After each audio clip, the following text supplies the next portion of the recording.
Bagaimana kabarnya semua? Baik. Luar biasa. Baiknya lemas banget, berarti masih ngantuk. Tapi jangan salah, kita ibadah pagi ini tuh berkatnya tambah banyak. Karena orang-orang masih tidur di sana, masih tarik selimut, kita udah datang kepada Tuhan. Itu yang Tuhan hargai. Yuk kita pagi hari ini kita akan sama-sama mulai ibadah kita ini. Kita semua keluarga, jadi masih santai ya. Kita akan masuk ke ibadah kita akan berdoa bersama. Bapa di dalam surga, Bapa yang maha baik, kami mengucap syukur untuk pagi hari ini Tuhan. Kalau saat ini Tuhan kami boleh datang di hadapan-Mu, itu bukan karena kuat dan gagah kami Tuhan, tapi karena Engkau yang memberi kekuatan kepada kami, sehingga pada minggu ini kami boleh datang kembali ke tempat ini. Kami mau memuji dan memuliakan nama-Mu Tuhan. Terima kasih Bapa, terima kasih Tuhan.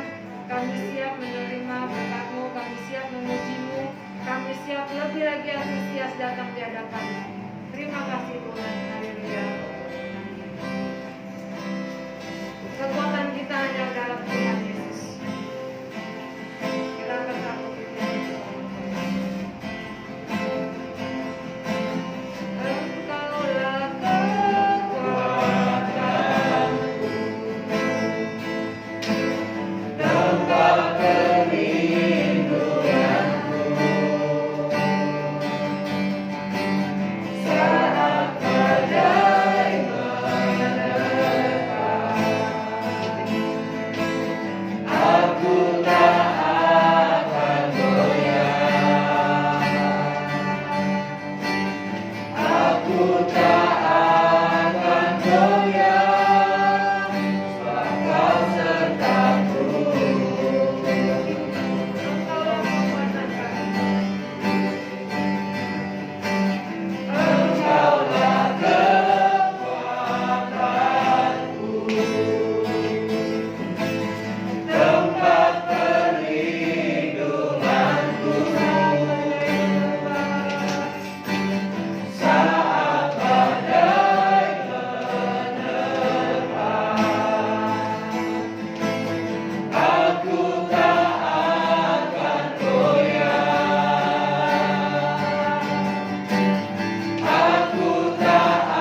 yang Dia tidak pernah tinggalkan kita.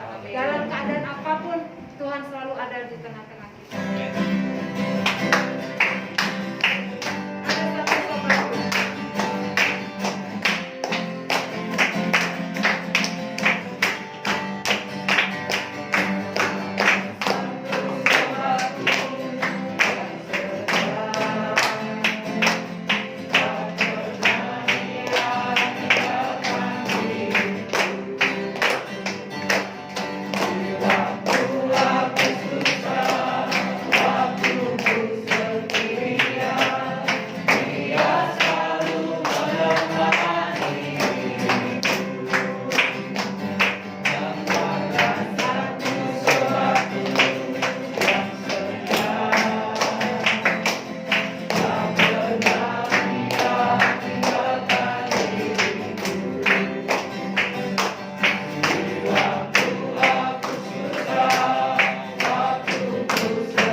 datang kepada Tuhan, pasti Tuhan tolong pada waktunya.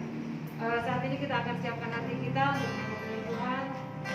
Kita akan angkat satu pujian.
Terima kasih Tuhan buat pagi hari ini.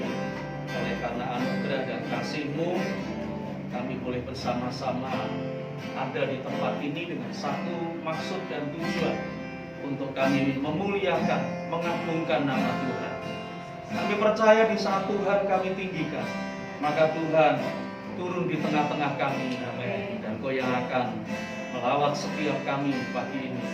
Meminta Roh Kudus hadir menjamah setiap hati kami, supaya setiap kami boleh menerima setiap berkat-Mu lewat apa yang kami kerjakan pagi ini. Kami mohon pimpinan Tuhan, kami mohon roh hikmat, roh pewahyuan juga turun dari Tuhan atas kami, supaya kami bisa mengerti, menangkap, dan bahkan melakukan setiap apa yang kami dengar lewat sharing firman Tuhan pagi ini. Kami berdoa, mengucap syukur, menyerahkan semuanya dalam tangan Tuhan. Dalam nama Tuhan Yesus Kristus kami berdoa. Haleluya. Amin. Silakan duduk Bapak Ibu yang dikasihi Tuhan.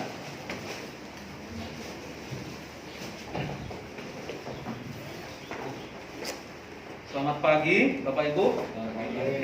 Ya, di nama Tuhan, pertama saya ucapkan terima kasih karena hari ini dikasih waktu kesempatan untuk sama-sama beribadah di tempat ini. Ya, satu kebahagiaan, satu kebanggaan buat saya, karena memang kerinduan saya ada gereja di Delta ini, ya, berdiri dalam satu bendera GBT. Ya, sudah lama kakak saya ini saya dorong-dorong, ya, sampai mau kecebur mungkin. Tapi ternyata cara Tuhan memanggil ajaib, ya. Puji nama Tuhan. Sudah jam 21:06. Ya. Ya. Atau salah itu ya? Itu menitnya. Ya, menitnya. Oke, kita akan sama-sama belajar firman Tuhan. Saya yakin kita semua memiliki kerinduan yang sama. Sebelumnya saya perkenalkan, mungkin ada di antara saudara yang belum kenal saya. Saya Pendeta Yosia. Saya mengembalakan di Gereja Bethel Tabernacle House Family Center di Gedung Gede, perbatasan dengan Kerawang. Jadi kalau Bapak Ibu Saudara mau berangkat ke Kerawang, bisa mampir ke tempat saya. Puji Tuhan, hari ini istri saya nggak bisa ikut karena ada satu pelayan Tuhan yang hari Senin kemarin pulang kerja atau berangkat kerja, lagi naik motor, tahu-tahu potong sama orang, kayak ngeheng gitu katanya, karena mungkin awal puasa jadi kondisi konsentrasi orang itu agak ngeblank, akhirnya ditabrak, sudah jatuh, nyium aspal. Nah, akhirnya mau nggak mau yang harusnya dia bertugas hari ini untuk pimpin pujian, akhirnya istri saya yang harus menggantikan. Puji Tuhan. Nah, saudara, kita akan sama-sama mendengar firman Tuhan. Judul khotbah saya kasih judul celah, ya. Apa itu celah? Saya yakin Bapak Ibu Saudara sudah tahu semua, ya. Di sebuah pintu ada celah kecil, di papan ada celah kecil, satu lubang kecil yang kadang-kala tanpa kita sadari celah itu menjadi sesuatu yang menghambat, tetapi juga menjadi sesuatu yang bisa dimanfaatkan, ya. Kalau pintu ada celahnya sedikit yang nggak enak dilihat, tapi ada banyak orang yang memanfaatkan celah itu buat ngintip orang lain juga bisa, ya kan? Nah, itu celah. Nah, apa hubungannya dengan kehidupan kita? Nah, Bapak Ibu, ada banyak hal yang perlu kita sadar dalam hidup kita. Ada orang yang mengatakan begini, nobody is perfect. Tidak ada satu orang pun yang sempurna. Udah otomatis ada celah, ada otomatis ada cacatnya, udah otomatis ada kekurangannya. Tapi perlu kita sadar bahwa ada satu ayat di dalam 2 Korintus pasal 12, ya. Ayat yang ke 9. 2 Korintus pasal 12 ayat yang ke 9. Ayat ini mengatakan begini. Tetapi jawab Tuhan Yesus kepadaku, cukuplah kasih karuniaku bagimu, sebab justru dalam kelemahanlah kuasaku menjadi sempurna. Sebab itu terlebih suka aku bermegah atas kelemahanku, supaya kuasa Kristus turun menaungi aku. Ini adalah satu ayat, ya. Pada waktu itu kalau Bapak Ibu Saudara melihat latar belakangnya, waktu itu Paulus dia menulis surat kepada jemaat di Korintus. Dalam suratnya itu dia menceritakan bahwa dia itu punya satu kelemahan dalam tubuhnya. Ya, nobody is perfect. Dia punya kelemahan. Dia melayani hebat. Dia bisa menyembuhkan orang. Dia menginjil luar biasa. Dia memberitakan kabar baik kepada banyak orang luar biasa hebat. Ya, dia mendoakan orang sembuh, tetapi justru dalam dirinya ada sebuah pergumulan. Dikatakan di sini ada duri dalam daging. Ada banyak orang menafsirkan. Ada sakit penyakit, ada kelemahan fisik dan apapun itu. Nah, akhirnya dia berdoa. Mungkin dalam bahasa sederhananya, Tuhan, orang lain ditolong, aku enggak, gitu mungkin saudara. Dia berdoa sama Tuhan, Tuhan tolong cabut duri dalam dagingku ini. Tuhan tolong angkat. Berapa kali dia berdoa? 3 kali. Ya, 3 kali bukan pagi, siang, sore, enggak, tapi berdoa dalam kesungguhan hati. Dia berdoa, Tuhan tolong angkat. Tapi kemudian, ya, ayat yang ke-8 dikatakan, tentang hal itu aku sudah 3 kali berseru kepada Tuhan, supaya utusan iblis itu mundur daripadaku, supaya pencobaan atau duri itu diambil dari hidup. Tapi Tuhan menjawab dia katakan, Tuhan berkata begini, cukuplah kasih karuniaku kepadamu, karena di dalam kelemahanmu kuasaku menjadi sempurna dan nyata. Nah, Bapak Ibu, setiap kita punya kelemahan, setiap kita punya kekurangan, dan itu saya katakan celah. Ya, itu saya katakan celah. Nah, tapi perlu kita sadari bahwa ada banyak orang juga yang karena celah itu dia tidak bisa maksimal. Karena kelemahan itu akhirnya dia tidak melakukan sesuatu yang lebih baik. Karena kelemahan itu membuat akhirnya dia down. Karena kelemahan itu membuat dia nggak bisa memaksimalkan potensi dirinya. Tapi di satu sisi ada orang yang tahu bahwa, oh, aku lemah di sini. Tapi aku bisa melakukan sesuatu yang lebih baik tanpa harus berkonsentrasi penuh dengan kelemahan itu. Boleh adanya kekurangan, boleh adanya kelemahan. Kenapa? Itulah manusia. Kalau nggak ada kelemahan, itu Superman. Ya, saudara? Itu manusia. Tetapi ada orang yang melihat sisi lemahnya itu justru dipakai untuk mendapat anugerah yang lebih dari Tuhan, supaya dia bisa lakukan sesuatu yang maksimal. Nah, pagi hari ini bagaimana saat kita mengalami yang namanya kelemahan di dalam hidup kita? Ya, Pak, saya ini lemah di sisi ini. Ya, saya lemah di sisi ini. Ya, saya lemah di sisi ini. Ada orang dunia mengatakan ada 3 ta, ya kan? Wanita, tahta, dan harta. Sekarang bukan wanita, ya kan? Pria juga sama, saudara, ya.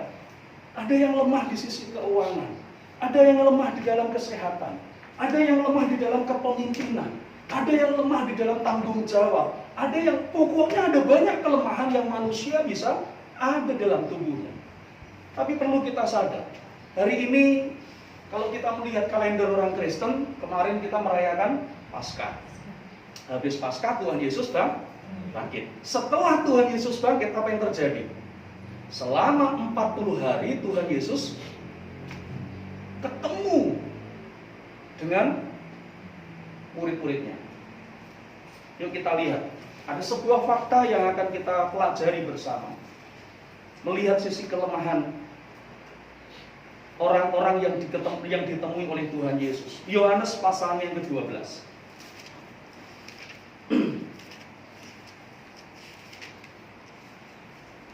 Nanti Bapak Ibu Saudara bisa membaca pasal 20 sampai 21, Yohanes pasal 20, 21.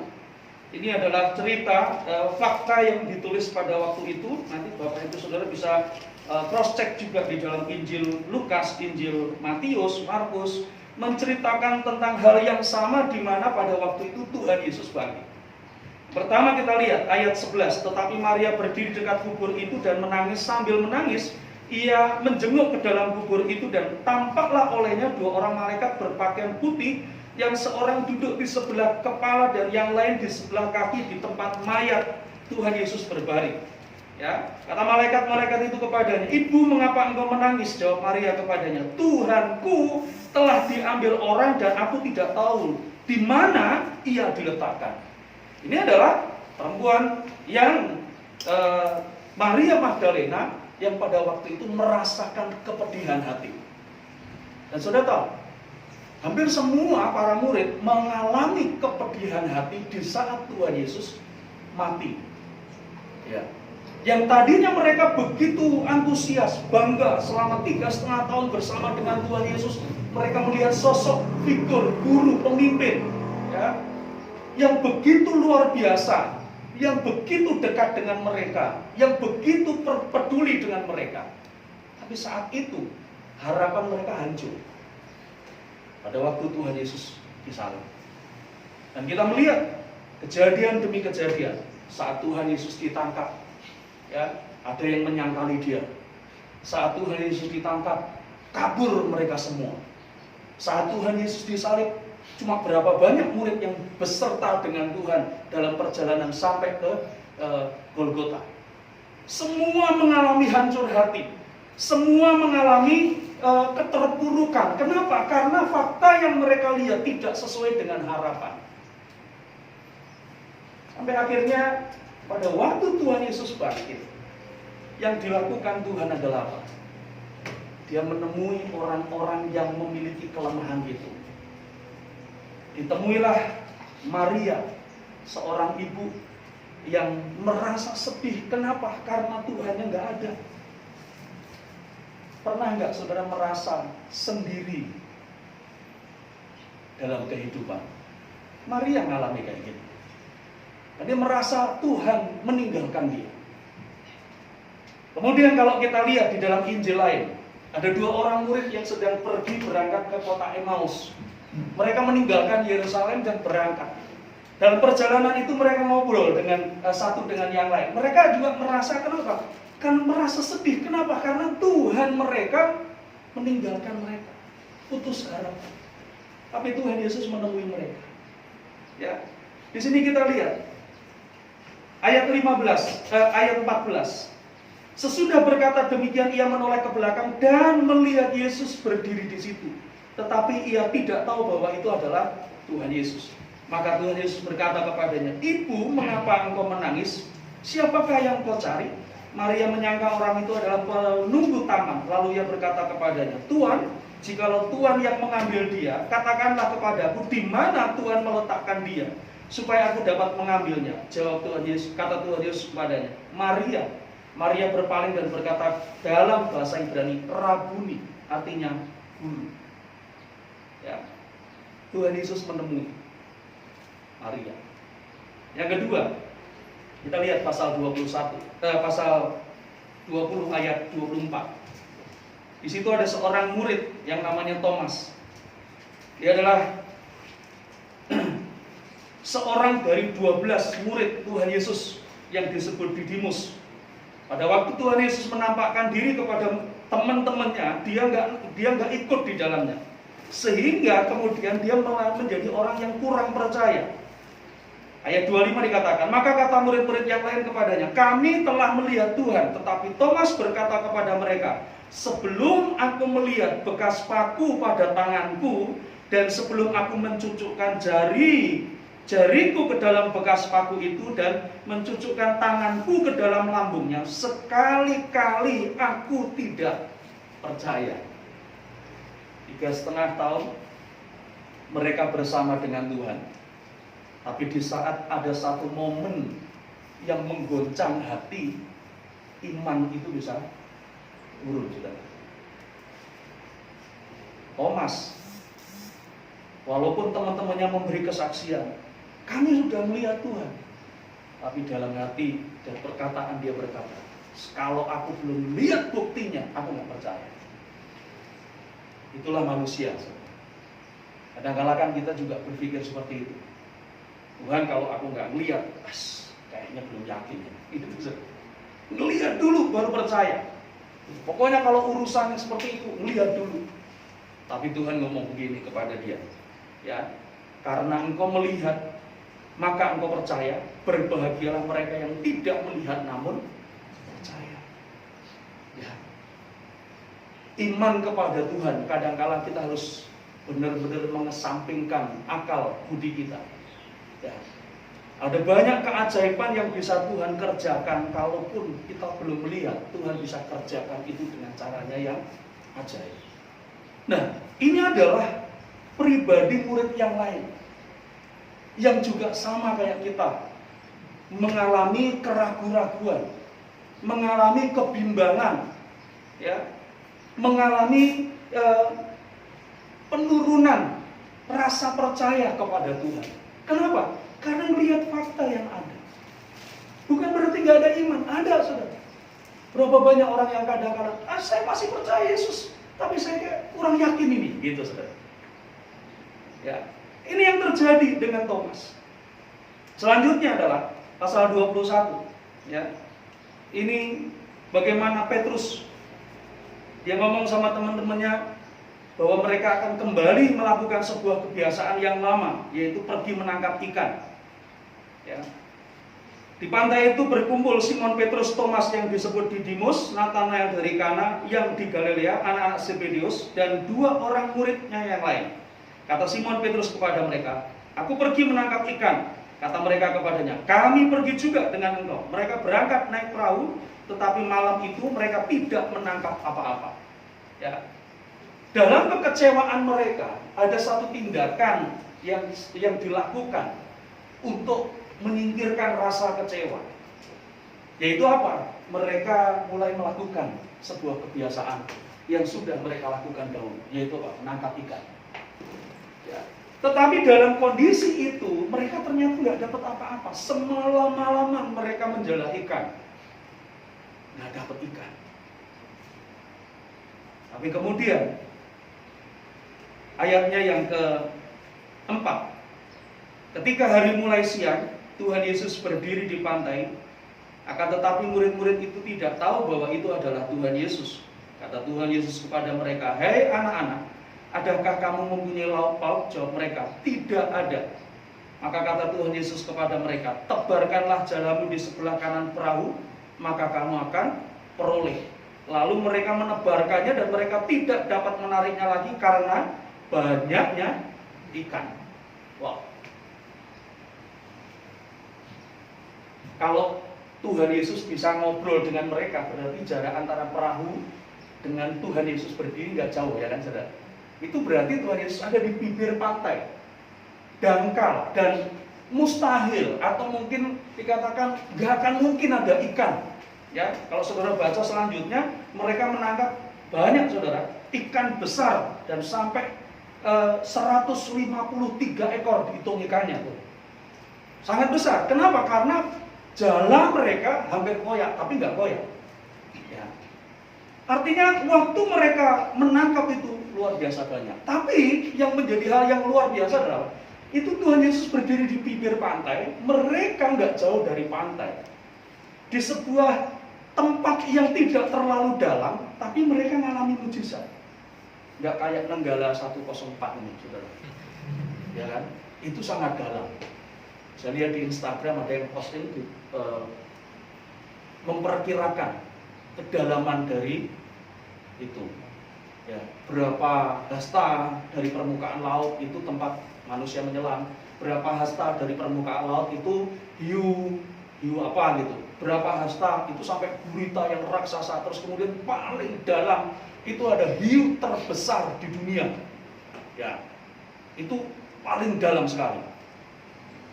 Jadi kalau sampai tenggelamnya di tempat yang paling dalam, luar biasa saudara, ya nggak akan bisa balik, pasti. Ya. Nah, tapi ini faktanya adalah murid-murid itu nggak jauh dari Tuhan Yesus. Zaman sekarang mungkin nggak terlalu bising kayak sekarang, sehingga waktu Tuhan Yesus teriak-teriak mereka bisa mendengar. Tapi yang namanya deburan, ombak, saya yakin juga kencang. Tapi mereka bisa ngobrol. Nah, dalam kegalauan itu, dalam keputus harapan itu, Tuhan Yesus datang sama mereka. Nah saudara, dari fakta-fakta ini kita boleh belajar. Yang pertama adalah apa? Semua kita manusia, kita harus sadar bahwa kita ini manusia.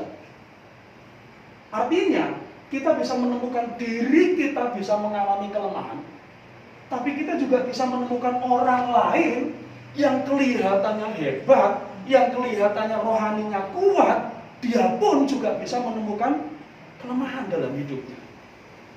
Tidak ada manusia yang sempurna. Tapi yang perlu kita syukuri adalah, fakta yang kedua yang perlu kita syukuri adalah, Yesus dalam kebangkitannya, dia tidak menemui orang-orang yang kuat itu, tapi justru Yesus dalam kebangkitannya, dia menemui murid-muridnya yang sedang tergoncang itu. Dan bahkan kalau kita lihat pada waktu Tuhan Yesus disalib, yang menemani Tuhan Yesus di atas salib siapa? 2 orang penjahat. Yang satu benar-benar menyadari kesalahan, tapi yang satu adalah orang yang karena kekecewaannya, dia akhirnya bisa berkata, kenapa kamu disalib? Gitu, saudara, kasarannya mungkin. Adalah orang-orang yang membutuhkan anugerah itu. Nah, Bapak Ibu Saudara yang dikasihi Tuhan, inilah yang perlu kita sadari di dalam kehidupan. Bahwa Tuhan mengasihi kita, dan kasih-Nya sempurna di dalam kehidupan kita. Ada banyak hal yang membuat kita kadang-kala tidak bisa melakukan sesuatu yang baik. Paulus dalam Korintus dia pernah berkata begini, aku ini manusia celaka.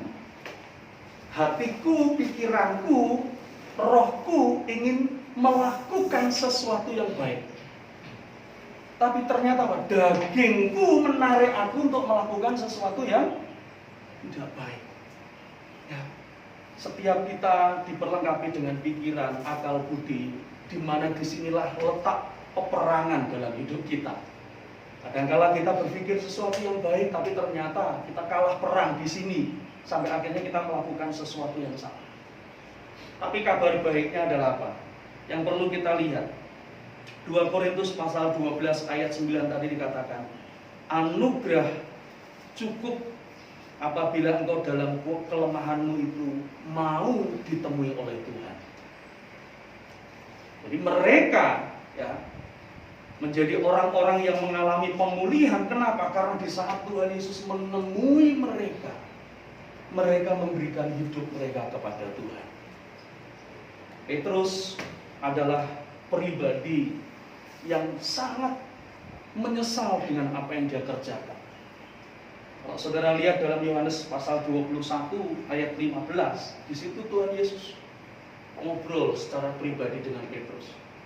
Petrus yang tadinya menyangkal Tuhan Yesus, dia merasa bersalah dengan apa yang sudah dia buat. Karena yang tadinya pada waktu Tuhan Yesus ngomong dia kayak kuat-kuat, ya kayak orang yang merasa kuat. Dia berkata, Tuhan, aku akan berdiri paling depan untuk membela Tuhan Yesus. Tapi Tuhan Yesus mungkin sederhananya dia tepuk pundaknya. Terus Petrus, Simon, ingat ya, sebelum ayam jantan berkokok, kamu sudah menyangkal aku tiga kali.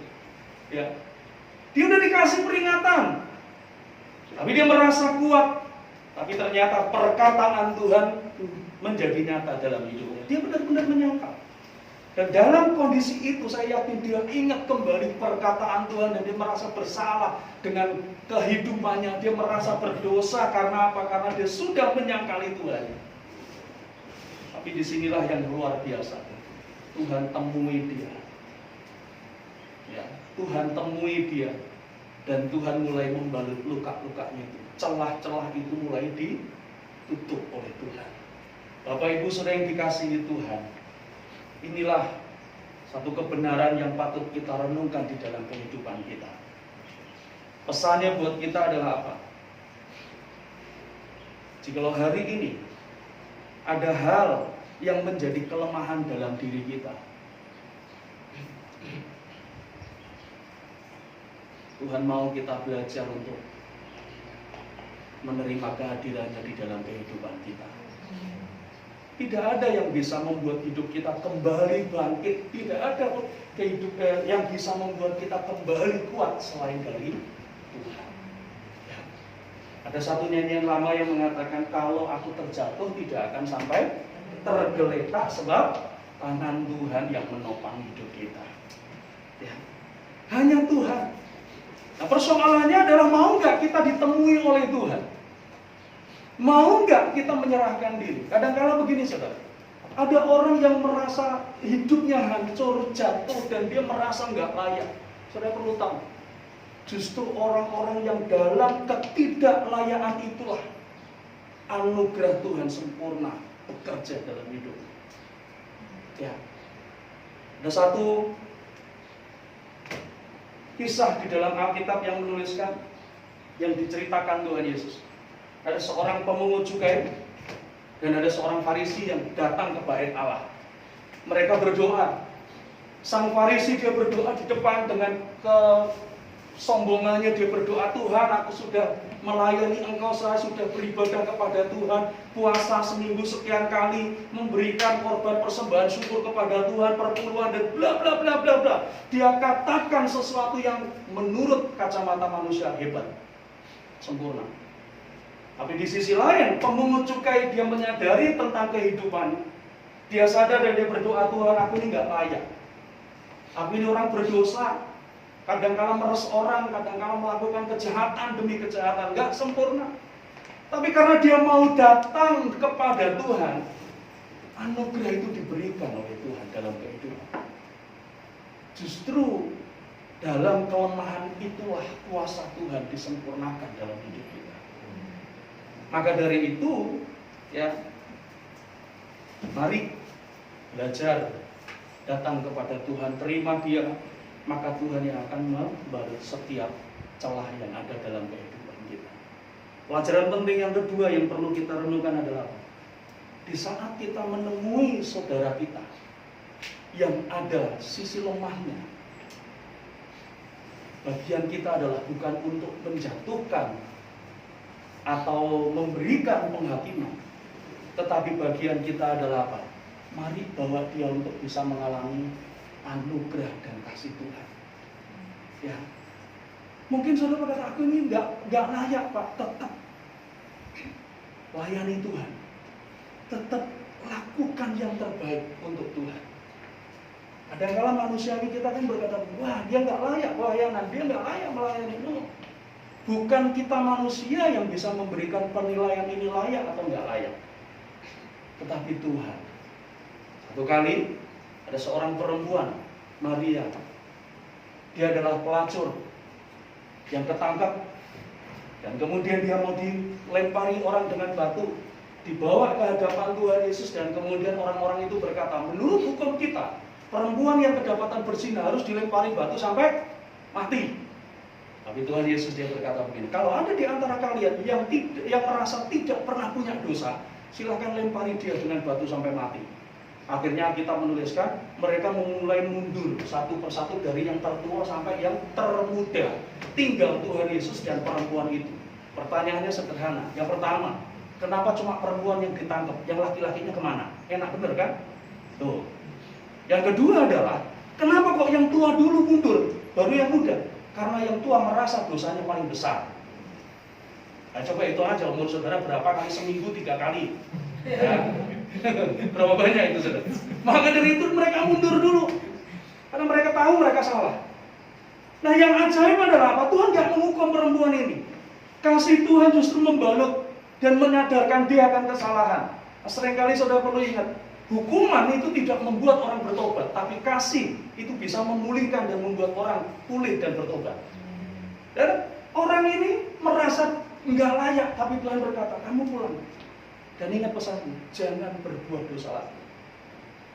Jauh setelah itu apa yang terjadi? Pada waktu Tuhan Yesus mengadakan perjamuan malam sebelum dia ditangkap, ini perempuan dia datang kepada Tuhan Yesus. Dia ambil sebuah minyak, dia patahkan leher guli-guli, dia tuangkan minyak itu dan harum semerbak minyak wangi itu memenuhi ruangan. Murid-murid yang lain berkata, ini pemborosan. Kenapa? Karena minyak narwastu itu kalau saudara searching, tanya Mbah Google, harganya 1 tahun kerja UMR. Jadi dia simpen uang sebanyak itu untuk membeli minyak dan dia pakai untuk mengurapi kaki Tuhan Yesus. Orang berkata, kenapa nggak dibagi-bagiin sama orang miskin? Itu jauh lebih bermanfaat. Tapi Tuhan Yesus berkata, apa yang dilakukan dia untuk mengenang kematianku, dan dia akan dikenang oleh banyak orang, ditulis di semua kitab Injil. Ini Bapak Ibu, karena dia mengalami kasih yang dari Tuhan, maka dia berani berikan yang terbaik untuk Tuhan. Nah, inilah yang harus kita sadar. Seringkali dalam kemanusiaan kita, kita berpikir secara manusia, tetapi kita nggak pernah tahu apa yang dipikirkan Tuhan. Maka dari itu, kalau kita menemui atau melihat saudara kita yang mengalami kelemahan, bagian kita adalah mensupport dia, mendorong dia, supaya dia juga bisa mengalami kasih yang dari Tuhan. Sebagai ayat yang terakhir, mari kita lihat Mazmur.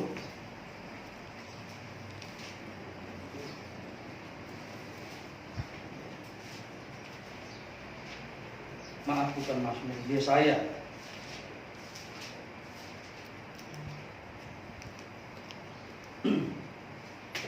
Pasalnya yang ke-48.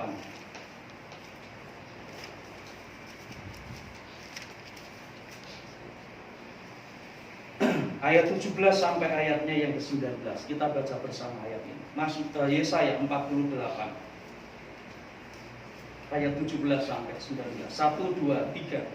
Beginilah firman Tuhan, penebusmu yang maha kudus Allah Israel. Akulah Tuhan Allahmu yang mengajar engkau tentang apa yang memberi faedah, yang menuntun engkau di jalan yang harus kau tempuh. Sekiranya engkau memperhatikan perintah-perintahku, maka damai sejahteramu akan seperti sungai yang tidak pernah kering, dan kebahagiaanmu akan terus berlipat seperti gelombang-gelombang laut yang tidak pernah berhenti.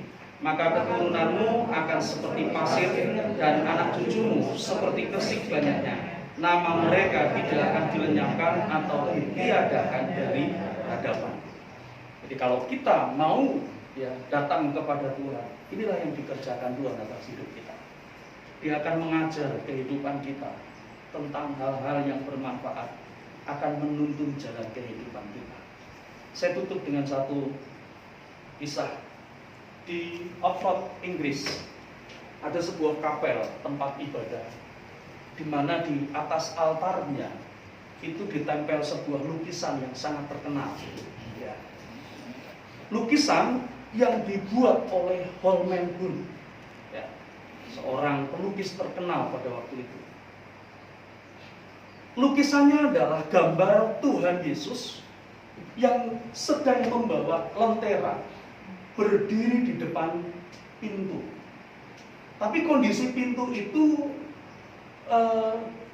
di depannya ada semak belukar yang kotor banget. Tapi itu menjadi sebuah karya yang sangat luar biasa. Holman dia membutuhkan waktu lama untuk mendapat inspirasi melukis gambar itu. Setelah lukisan itu jadi, dia pajang lukisan itu di rumahnya dan dia undang beberapa temannya, sesama pelukis dan juga tetangga kiri kanannya untuk datang ke rumahnya. Mereka datang dan setelah dijamu, Holman menunjukkan, membuka tirai dan dia menunjukkan lukisan hasil karya dia yang sudah lama dia buat itu. Dan dia berkata kepada teman-temannya, orang-orang yang datang itu, kalian lihat lukisan saya ini yang sudah saya kerjakan sekian lama. Saya mohon kalian koreksi dan kasih kritik yang paling pedas kalau kalian bisa menemukan kelemahan atau cacat dari lukisan saya. Semua teman-temannya mulai melihat, detail mereka perhatikan dari sudut satu ke sudut yang lain. Mereka mulai lihat dari atas sampai bawah, kiri kanan mereka melihat lukisan itu. Kalau Bapak Ibu sudah lihat di Google, sudah bisa melihat karya Holman Hunt, ya, lukisannya. Tapi sudah banyak diperbarui. Yang asli adalah Tuhan Yesus membawa lentera. Di sini ada mahkota duri, ada sinarnya. Dan dia berdiri di depan pintu. Semua orang disuruh lihat. Dan mereka semua berdecak kagum dan mulai memberikan komentar. Tidak ada di antara mereka yang menemukan kesalahan. Amen. Ini sempurna gambar. Bagus banget. Judul dari lukisan itu, Terang Dunia. Dan mereka tidak menemukan satu cacat dari lukisan itu. Akhirnya apa? Saat teman-temannya sedang membicarakan itu, datang tetangganya. Dia melihat ada kerumunan di rumah Holman, dia masuk ke rumah itu dan dia mulai melihat, ada apa sih? Kepo lah, saudara. Akhirnya dikasih tahu. Kita disuruh melihat lukisan Holman, ada nggak yang salah dari lukisannya? Wah, perfect semua, nggak ada yang salah. Tapi pria ini dia mulai datang dan dia mulai lihat-lihat dan dia mulai merhatiin dengan kepolosan kesederhanaan dia sebagai orang yang bukan pelukis. Dia nyeletuk gini, Pak Holman mohon maaf, ada apa? Saya menemukan sebuah kesalahan fatal yang Pak Holman buat. Kaget semua orang sudah. Kenapa? Dia bilang begini, biasanya sebuah pintu itu dilengkapi dengan handle, gagangnya, ya, untuk membuka daun pintu. Tapi lukisan Bapak ini nggak ada handle pintunya. Dan semua orang baru ngeh, oh iya benar, ini lukisan nggak ada handle pintunya. Tapi karena koreksi itu, Holman bertepuk tangan bahagia, dia salamin Bapak itu, terima kasih Pak. Bapak ngerti yang saya maksud? Dia kata, saya menulis, saya menggambar, melukis ini dengan sebuah tujuan. Bahwa tidak ada yang bisa membuka pintu hati kita selain diri kita. Yesus pun walaupun dia berdiri di depan pintu, ketok-ketok sampai capek, kalau nggak dibuka dari dalam, nggak akan pernah bisa masuk. Itulah yang dia sampaikan. Di pagi hari ini, kalaupun ada kerusakan, kalau ada celah, ada kelemahan dalam hidup kita, tidak bisa Tuhan memperbaiki. Kalau kita nggak membuka pintu hati kita, mempersilahkan Tuhan untuk menutup celah itu di dalam hati kita. Mari tundukkan kepala kita berdoa.